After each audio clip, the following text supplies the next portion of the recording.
Olá pessoal, boa tarde, estamos de volta. Eu sou Ângela Brandão, professora de Geografia. E vamos iniciar agora a aula de Geografia do 8º ano. Sejam todos bem-vindos.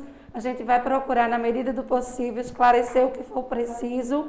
E se você tiver alguma dúvida, deixa lá um recadinho no Facebook que a gente vai procurar responder ao vivo, tá certo? Eu vou tirar aqui a proteção da máscara, para que vocês possam me ouvir melhor, tá certo? Mas aqui a gente está seguindo todas as exigências da segurança, para a segurança nossa em especial. Certo? Vamos lá. Antes de iniciarmos a nossa aula de hoje, nós vamos fazer a correção da atividade da aula anterior, certo? Então vocês acompanhem aí. Como nós não temos tempo suficiente para fazer a correção de todas as questões, eu selecionei 2 questões e as outras eu vou apresentar apenas o gabarito, tá certo? Porque senão a gente acaba perdendo tempo para a aula, tá? Ok? Vamos lá. Vejam, a primeira questão é a resposta correta. Você é 7º.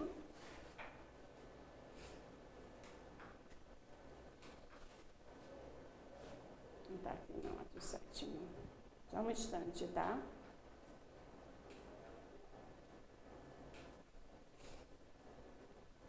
Não é esse, o gabarito não é esse. É.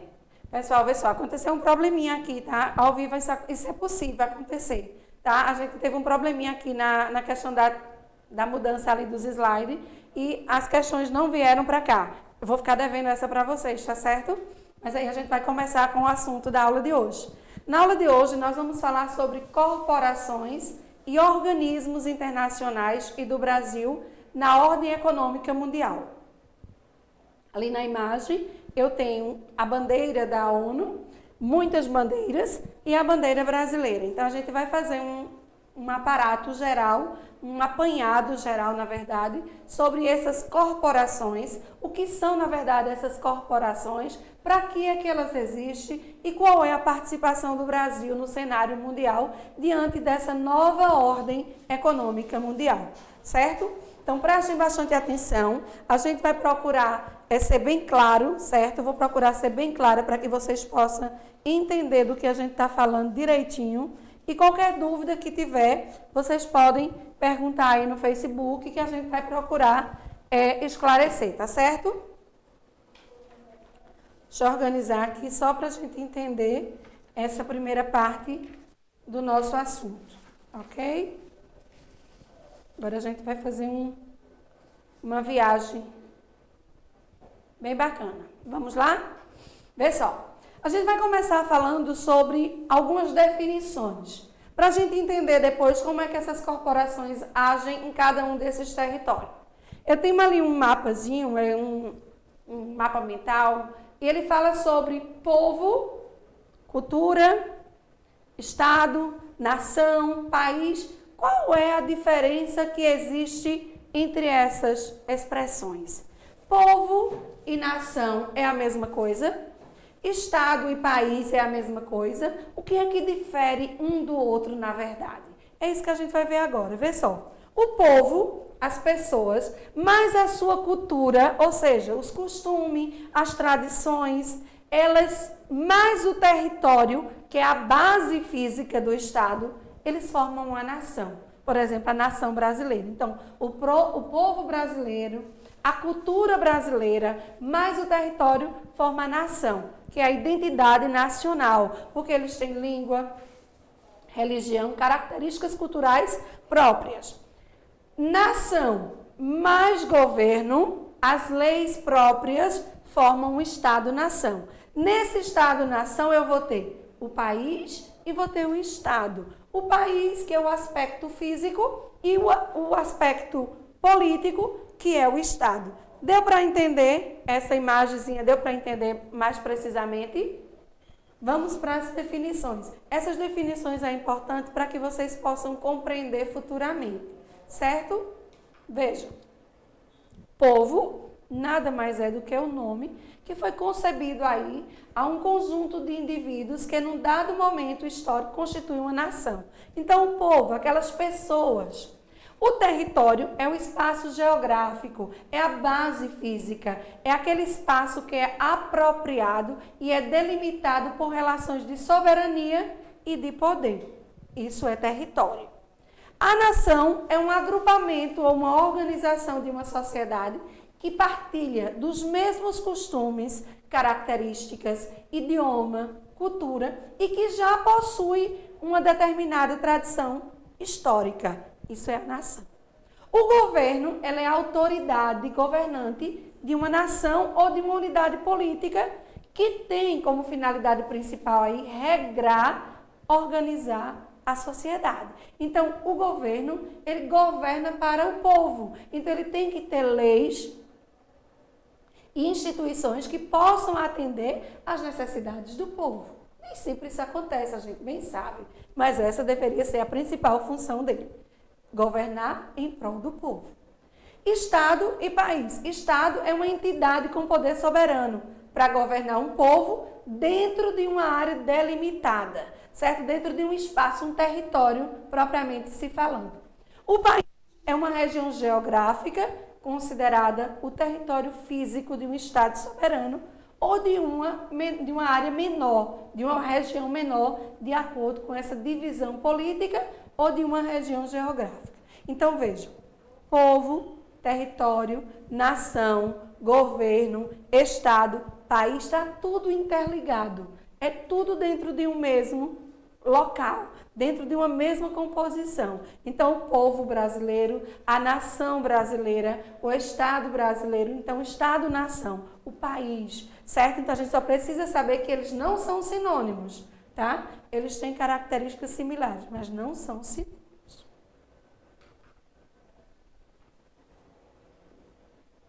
Para a gente entender agora o conceito de regionalizações mundiais. Regionalizar é dividir, é separar. Então, eu tenho aqui o mundo, estão vendo aqui o globo, dá para ver direitinho aí o globo terrestre, certo? O globo terrestre, o mundo.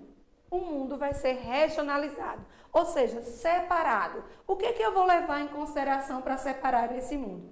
Desde a Segunda Guerra Mundial, o mundo passou por diversas regionalizações. A gente vai começar com a mais usual, o mundo bipolar. A expressão bi quer dizer dois. Então, dois polos de influência governavam, ou duas áreas de influência governavam o mundo durante esse período, de 1945 até 1990. Por que 1990? Porque 1990 é quando começa o processo de desagregação da então União Soviética. É o fim da Guerra Fria. Entenderam? Então, é quando vai mudar essa forma de dividir, de regionalizar o mundo. Durante esse período, prestem bastante atenção, o mundo era dividido em dois blocos de influência, que levavam em consideração essa divisão as características econômicas, sistemas econômicos. Então, de um lado, eu vou até mostrar aqui para vocês no globo, tá? Ó, América, e do outro lado aqui estava a Rússia. Então, de um lado estavam os Estados Unidos da América, que era um país capitalista, e do outro lado estava a União Soviética, que era socialista, como eu bem representei ali nas imagens para vocês, certo? O urso e a águia. Então, vê só, essa regionalização, ela dividia o mundo de acordo com o sistema capitalista e o sistema socialista. Então, todos aqueles que eram aliados estavam desse lado, o mundo bipolar, um lado capitalista e o outro socialista.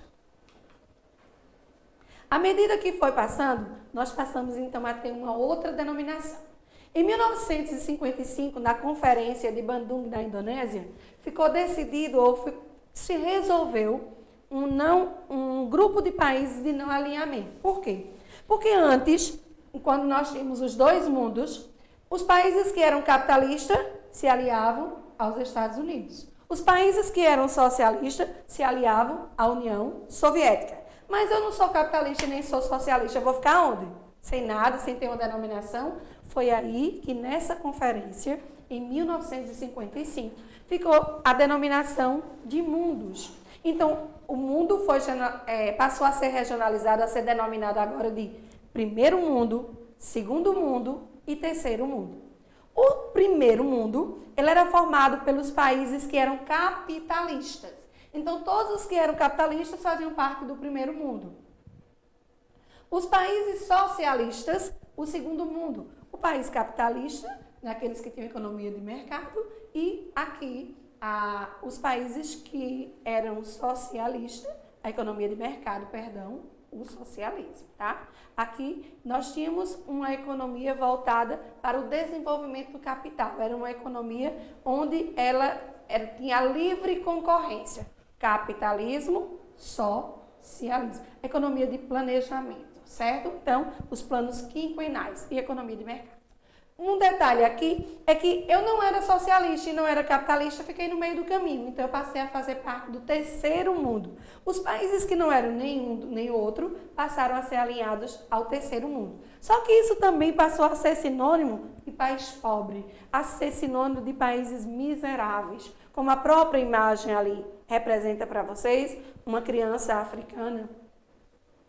Ele passou a ser atribuída essa nova designação de países de terceiro mundo a nada mais, nada menos daqueles países da América Latina, países da África e da Ásia que tinham características comuns. Como características comuns? A característica comum aí era o quê?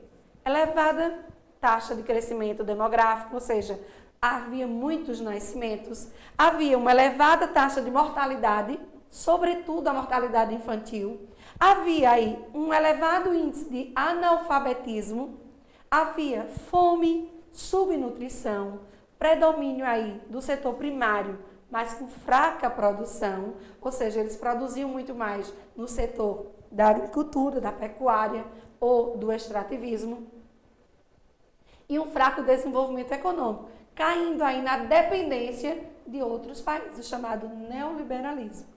E ainda havia uma grande desigualdade social. Então, a concentração de renda era muito grande e continua sendo ainda nesses países. Ela passou a ser uma denominação que caracterizava a pobreza desse grupo de países. Ele não era socialista e não era capitalista, então ele se enquadrava no terceiro mundo se estava com essas características comuns. Ok? A regionalização, a partir de 1990, quando terminou a Guerra Fria, que foi aquele período de grande hostilidade política e ideológica entre os Estados Unidos e a União Soviética, o mundo passou a ser regionalizado desta forma que vocês veem na tela. Ele passou a ser chamado de países do Norte e países do Sul. Não do hemisfério Norte ou do hemisfério Sul, mas Norte com letra maiúscula e Sul com letra maiúscula, que vai indicar aqui o grau de desenvolvimento econômico deles. Um detalhe aqui é que se vocês observarem aí na linha, no mapazinho, a linha ela faz um percurso, não é uma linha reta, ela vai colocando dentro dela aqueles países que têm um grau de desenvolvimento maior. E observa o que ela faz. Ela faz a separação ali na Rússia e desce. Para o hemisfério sul, ela só pega a Austrália e a Nova Zelândia. São os dois únicos países do hemisfério sul que são do norte. Por que isso acontece? Porque o sul aqui e o norte não é sinal da questão da localização, não é sinal da divisão geográfica, é sinal da economia. Então, os países do norte, em sua maioria, são países ricos, são países que apresentam uma boa qualidade de vida para a população. Enquanto que os do sul, na maioria, são pobres, são países que estão em desenvolvimento ou são emergentes. A gente já tem uma qualidadezinha melhor agora. A única exceção aqui é a Austrália e a Nova Zelândia. Por quê? Porque ela se enquadra exatamente lá, nos dois. O que é que difere essas duas regiões, minha gente? É exatamente o tipo de colonização. Uma teve colônia de exploração, a outra teve colônia de povoamento. Então, a diferença é basicamente isso, certo? Que faz com que hoje sejam grandes nações que apresentem alta qualidade de vida para a sua população. Então, Austrália e Nova Zelândia são os dois únicos países do sul que estão na divisão norte. Como vocês podem observar na curvazinha que a linha faz lá embaixo para colocar eles dois. Ficou claro? Então, vê, a primeira divisão, a regionalização, foi capitalismo e socialismo. Era chamada ordem bipolar. A partir de 1950, ainda durante a Guerra Fria, ele passa a ser chamado de três mundos. Primeiro mundo, segundo mundo e terceiro mundo. E a partir da década de 1990, quando teve o fim da Guerra Fria, uma nova regionalização. Países do Norte e países do Sul, que vigora ainda hoje, também chamado de países centrais e países periféricos. Ok? Próximo. Nesse próximo slide, a gente vai ver os países em desenvolvimento ou emergente. Vê, os países em desenvolvimento ou emergente são todos esses que estão nomeados ali na tela e eles representam países que têm apresentado um crescimento, vamos dizer assim, uma intensificação na industrialização e têm investido em tecnologia. Quem é que faz parte desses países? O Brasil, a Rússia, a Índia, a China, o Chile, a Nigéria na África, o Egito, a África do Sul, a Malásia lá na Ásia, são países que eram pobres, muito pobres, que faziam parte dos países de terceiro mundo e que apresentaram crescimento econômico nas últimas décadas e agora são chamados de países em desenvolvimento ou emergentes. Eles também constituem o chamado grupo do G20, que são exatamente o grupo desses 20 países que estão emergindo. Emergente quer dizer subindo, crescendo no nível de desenvolvimento. Por quê? Porque tem intensificado os seus investimentos em tecnologia e industrialização. Ficou claro? Vamos lá. O Brasil na nova ordem mundial. Como é que está o Brasil? Como é que ele faz parte? Qual é o desafio do Brasil hoje? Só para a gente ter uma ideia. O Brasil é grande. O Brasil tem muitos recursos naturais. O Brasil tem potencial de desenvolvimento para ser um país rico, um país de primeiro mundo, que não existe mais essa expressão, mas um país do norte. Por que ele não é?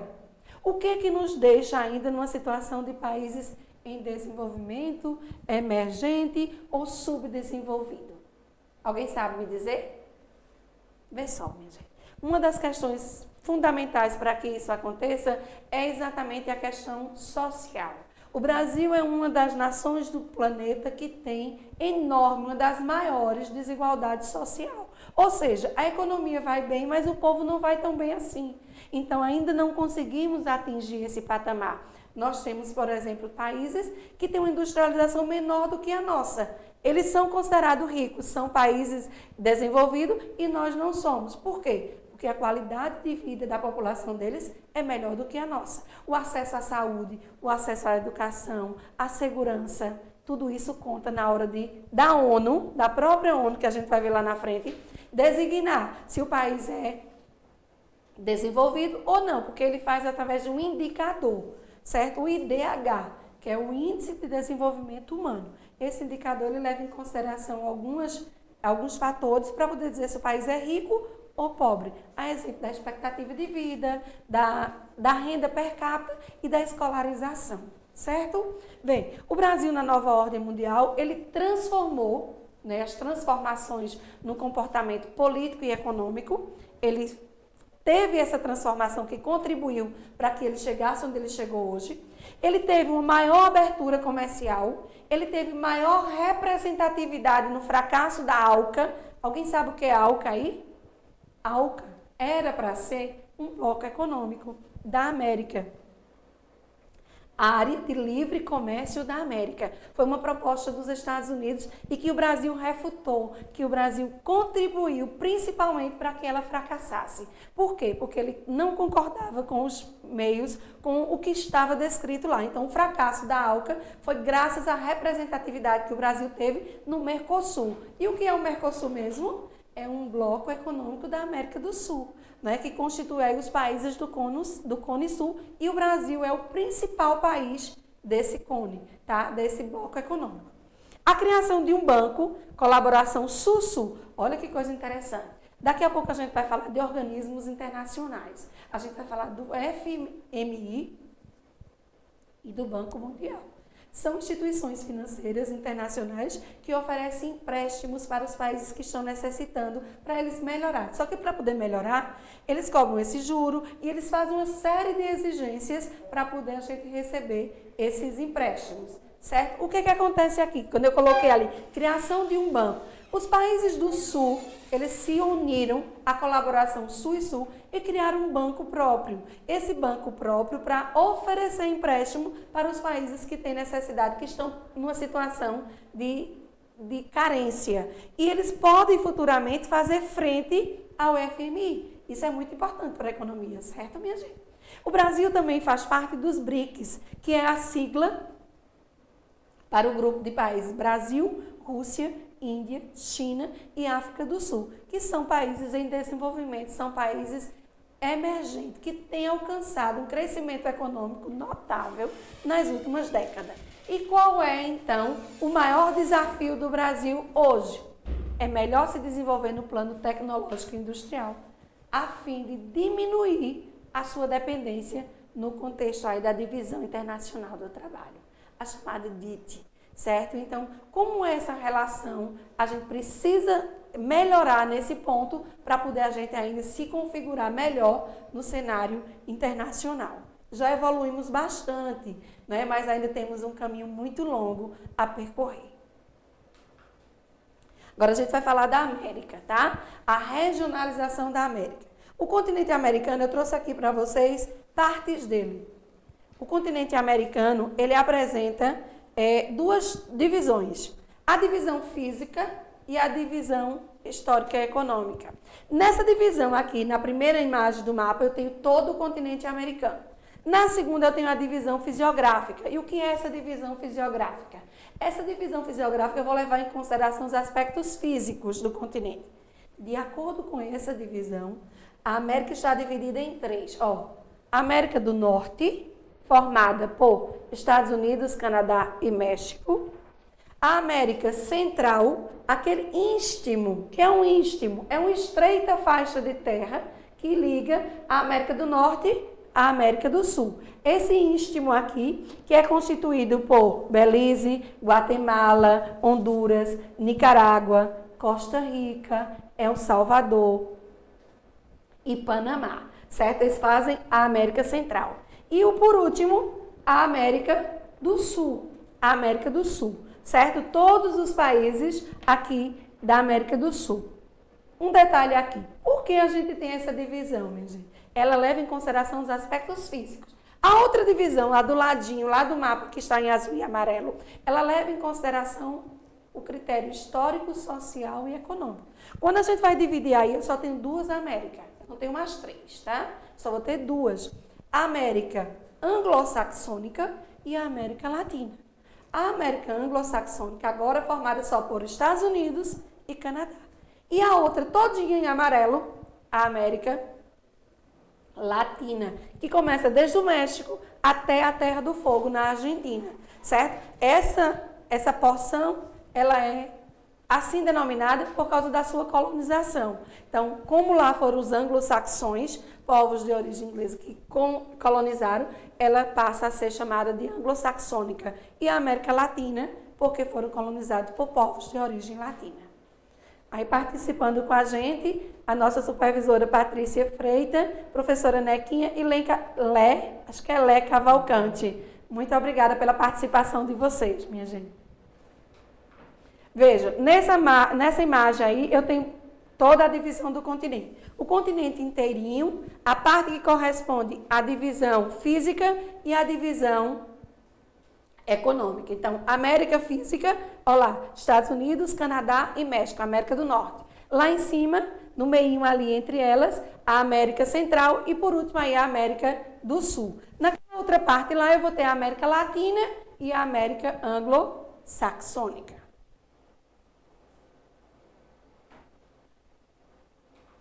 Vê só.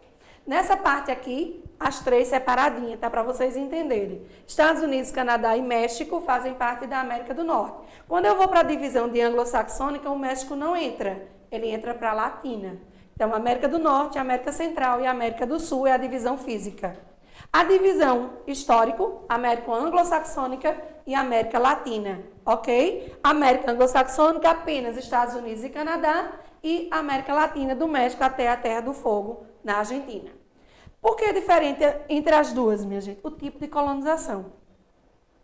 A América do Norte, ela teve a América anglo-saxônica, ela teve uma colonização de povoamento, e a América Latina, uma colônia de exploração. Ou seja, as pessoas que vieram morar lá nos Estados Unidos, elas vieram para constituir uma nova pátria, não queriam tirar nada, eles vinham para morar, para se fixar. Já as que vieram para o sul, para a parte da América Latina, eles queriam apenas levar as nossas riquezas, e assim o fizeram. Então, a colônia de exploração. Então, aí, o resultado disso é que eu tenho uma rica e a outra pobre. A América anglo-saxônica é rica e a América Latina é pobre. Ok? Vê só. Agora a gente vai para a África. Vamos longe, hein? O continente africano, enorme, não é? Ele tem uma divisão basicamente em duas partes. Ele é chamado de África Branca e África Negra. África Branca, também chamada de África do Norte, África Islâmica ou África Setentrional. Já a África Negra, por sua vez, ela é chamada de África Subsaariana ou África Negra. Eu coloquei ali umas divisões porque, para estudo, a gente também utiliza essas subdivisões e a ONU, especialmente, que utiliza para poder ela ter os indicadores sociais. Então, ela tem a África Setentrional, África Ocidental, África Central, Oriental e Meridional, que é chamado de Sul. Mas para a gente hoje interessa essas duas Áfricas aqui, a branca e a negra. Prestem atenção. A gente está quase terminando, tá? Para poder a gente falar de organismos internacionais de uma forma bem rápida. Vê só, regionalização da África. A África é regionalizada dessas duas formas, branca e negra ou subsaariana.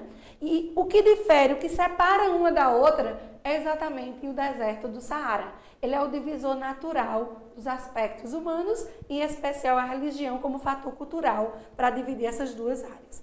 Essa região ela tem aproximadamente 30,2 milhões de quilômetros quadrados. O continente africano é considerado o terceiro maior continente do planeta.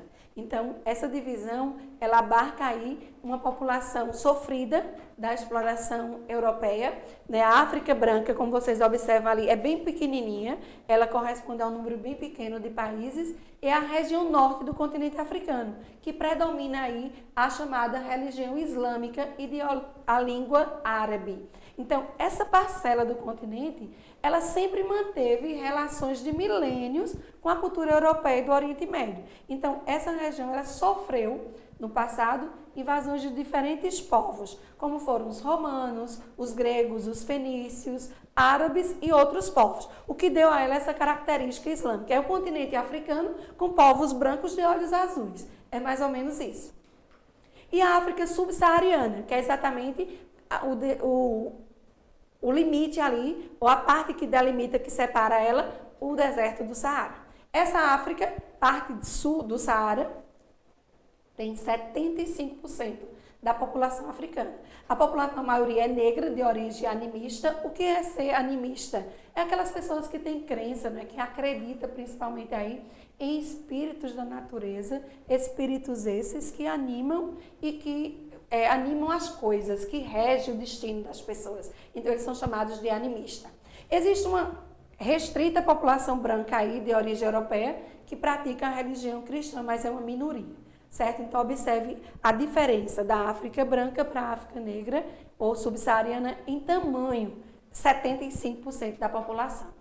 Agora, a gente vai falar um pouquinho sobre organismos internacionais. O que é um organismo internacional, minha gente? Eles são entidades criadas pelas principais nações do mundo com o objetivo aí de trabalhar em comum para o pleno desenvolvimento. Então, elas foram criadas para atuar tanto no campo da política, como no campo da segurança, no campo da economia, da saúde. A gente vai falar muito de uma organização que vocês devem ter ouvido falar muito aí esses dias. A OMS, que é a Organização Mundial da Saúde, que está aí tentando encontrar um meio de solucionar o problema para essa pandemia que o mundo vive. Então, a ONU foi o principal que eu trouxe para vocês, certo? A ONU foi uma organização, ela chama-se Organização das Nações Unidas. Ela foi criada no final da Segunda Guerra Mundial, em 1939 a 45, mais precisamente, para substituir a antiga Liga das Nações, que não deu certo na Primeira Guerra Mundial. Ela tem o objetivo principal de promover a paz, a a segurança mundial, o respeito aos direitos humanos e também o progresso social da humanidade. Essa é a principal instância desses órgãos da ONU, é o Conselho de Segurança. O Conselho de Segurança da ONU, ele é formado por países como Rússia, Estados Unidos, França, Reino Unido e a China. E eles têm decisões e poder de veto, certo? Então, a ONU, ela é a mais importante desses organismos. Ela tem várias outras instituições, mas ela é a principal de todas. A OEA, que é a Organização dos Estados Americanos, foi fundada em 1948, conta com a participação de 35 nações do continente americano.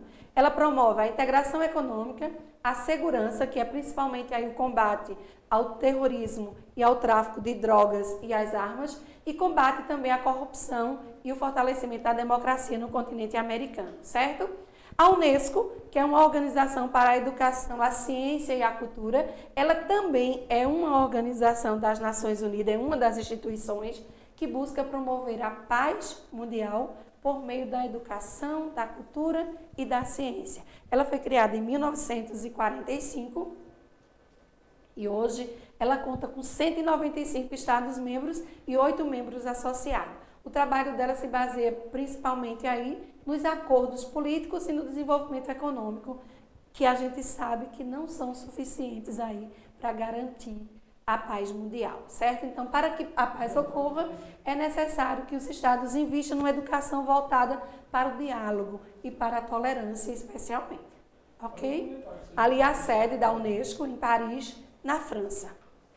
A OMC, que é a Organização Mundial do Comércio, ela foi fundada em 1994, tem 149 países membros, ela tem como objetivo principal a fiscalização, a regulamentação e ainda gerenciar acordos comerciais. Por exemplo, quando acontece um problema entre uma nação que quer comercializar com outra, é exatamente essa organização que eles procuram para tentar conciliar. Ela é responsável por acompanhar essas transações comerciais que são realizadas entre diferentes países, certo? Então, ela, vamos dizer assim, que ela vai apaziguar. Quando é que isso acontece? De repente, os Estados Unidos querem vender o produto dele lá no mercado internacional do preço que ele quer, ou vai baixar o preço para prejudicar os outros países. Essa organização não permite que isso aconteça, tá certo? Vê, a outra organização é a OTAN. A OTAN é a Organização do Tratado do Atlântico Norte. Essa organização é uma organização militar, né, que foi criada para fazer frente juntamente com o Pacto de Varsóvia, lá durante o período da Guerra Fria, que era o Pacto de Varsóvia e a OTAN. A OTAN representava os países capitalistas e o Pacto de Varsóvia os países socialistas. Então, ela foi criada, é um pacto militar, certo? Para defender. Hoje, ela é constituída de 28 países e a manutenção da segurança militar na Europa era o principal objetivo. Hoje, isso mudou. Por quê? Porque não tem mais Guerra Fria. Então, depois da Guerra Fria, os objetivos dessa organização, ela passou, então, a atuar como instrumento militar das grandes potências militares. Então, o que é que acontece aqui? Ela vai intervir em qualquer conflito que existir armado em qualquer parte do planeta, para assegurar os direitos internacionais ou combater possíveis ameaças. Na verdade, a gente pode dizer que essa organização, ela é a polícia do planeta e que é dominante ou controlada por quem? Pela outra polícia do planeta, principalmente os Estados Unidos. A OIT, que é a Organização Internacional do Trabalho, ela tem o objetivo de regulamentar, fiscalizar, estudar, avaliar as relações de trabalho. Essa instituição ela é chamada de tripartite. Por que tripartite? Porque ela é governada por três instâncias diferentes.